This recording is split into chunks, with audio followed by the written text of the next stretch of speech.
අද නිදහස් දවසනේ අප්පච්චි. නිදහසේ නිදහස් උත්සවය බලන්න පුළුවන්. තාම පටන් ගත්තේ නැහැ නේද? මෙන්න කින්ඩියට hina වෙනවා. මොකෑ අප්පච්චි hina වෙන්නේ යන් කින්ඩියට වගේ. අද මම ෆුල් නිදහසේ ඉන්න දවස ඈ. අප්පච්චි පොඩ්ඩක් වැඩි කරන්නකෝ. ඕම් පටන් ගත්තා මං හිතන්නේ දැන්. අපෝ මේ හොචක්කු ආයෙ කතා කරනවනේ මොන මකුලක්ද අප්පා. මේ පොල් ගෙඩිය ලෙලි ගහලා දෙන්නකෝ. ටක් ගාලා එන්නම් අප්පච්චි. මේ පොල් ගෙඩියක් තියෙනවා ටක් ගාලා එලි ගාලා එන්න. පටන් ගත්තා නේද අප්පච්චි? මං ටක් ගාලා ආවේ. අඩි අප්පා සෑහෙන්න ගිහිල්ලාද මන්ද? හම්මෝ. තාම අර කාලතුවක්කු වෙඩි පත්තු කරේ නැහැ නේද? තරසුට් වලින් පැන්නෙත් නැහනේ. හරි හරි ඒ ටික තමයි මට බලා ගන්න ඕනේ. මේක ඉතින් මෙතන තියලා ගිහිල්ලා. මේක බින්දලා දෙන්නකෝ.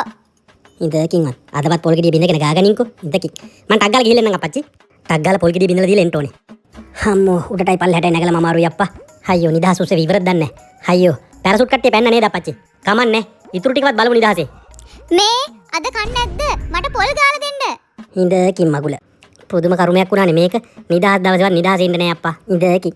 මාමන්ඩි ඉස්සරහා සායෙම හේදුනා මගේ. මදයි නිදහස් දවසේවත් නිදහස් උත්සවය බලන්න කියලා හිටියා. මගේ කරුමේ ඉතින් මේක. හම්මෝ වැඩ ටික ඔක්කොම කරා. ඉවරද අප්පච්චි? තව පොඩ්ඩක් තියෙනවා. දා කමන්නේ ඒ ටිකවත් බලමු. පොඩ්ඩක් වැඩි කරන්න අප්පච්චි. මේ චුට්ටක් එන්නකෝ. යකෝ ඒ ගමන මොකටද කතා කරන්නේ? මොන කරුමයක්ද අප්පා උඩටයි පල්ලෙහාටයි ගිහිල්ලා එපා වෙනවා. මදයි නිදහස් දවස බුක්ටි විඳින්නම් කියලා හිටියා. හම්මෝ හොඳ ගණන්. කමන්නේ ඉතින්. ගෙදර වැඩනේ. අප්පච්චි දාන්න ඊටු ටික.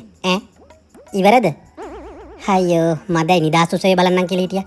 යකෝ ඔෆිස් එකේ වැඩ කරා නම් එකක්. ඕටි එකක් හරි හම්බ වෙනවා. අපරාධ ඊළඟ පාර නම් ඔෆිස් එකේ වැඩ කරනවා.